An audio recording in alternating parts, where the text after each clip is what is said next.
आणि पाणी मुबलक असून सुद्धा 15 ते 20 दिवसाला बीड शहरामध्ये पाणी येतं.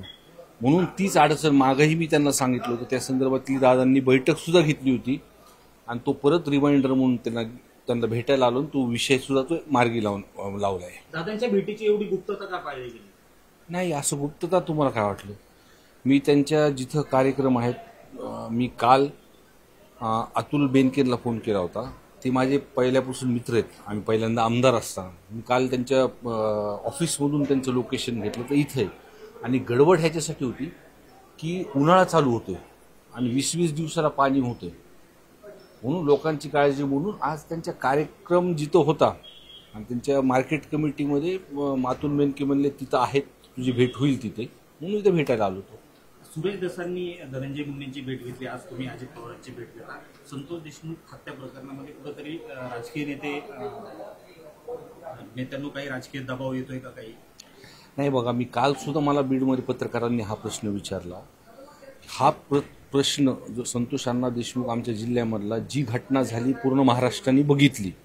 आम्ही म्हणजे आमदार म्हणून अधिवेशनात हा विषय सर्वच म्हणजे पहिल्यांदा तुम्ही बघितलं असेल की प्रत्येक पक्षाच्या लोकांनी म्हणजे सत्ताधारी आमदारांनी सुद्धा हा विषय मांडला. कोणका त्यांनी जी वस्तुस्थिती त्या कुटुंबावरती अन्याय झाली होती त्या विषय झाला. आणि त्याच्यानंतर ज्या काही पहिल्यापासून ह्या विषयामध्ये माझ्यावर सुद्धा म्हणले राजकारण होतं हे ते, पण मी कोणत्याही आरोपाला उत्तर दिलं नाही. कोणतं त्याचं मागचं कारण ह्या विषयावरती आमचा फोकस हटवायचं नाही.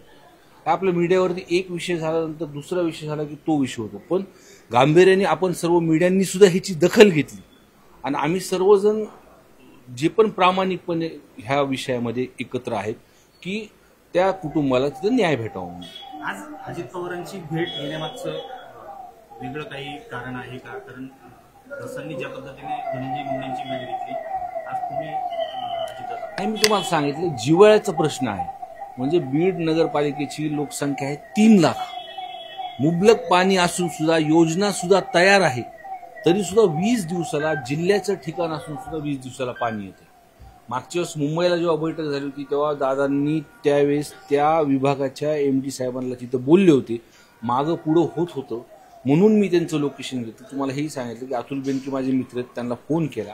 ते म्हणले आमच्या इकडे कार्यक्रम आहे कोर्टचा आणि मार्केट कमिटीमध्ये ते येणार, तिथं भेट होईल म्हणून इथे आलो होतो. धनंजय मुंडे आणि वाल्मिक कराड यांच्यावरती ज्या पद्धतीने आरोप केले होते, अजितदादांच्या भेटीनंतर ते आरोप कायम राहणार आहेत का? त्यात काही नाही, विषय हा माझा पहिल्यापासून ठाम आहे. पहिल्यांदा सुद्धा मी या प्रकरणामध्ये वाल्मिक कराडचं नाव घेतलं होतं आणि या प्रकरणामध्ये धनंजय मुंडे साहेबांनी नैतिकता दाखवून राजीनामा दिलाच पाहिजे.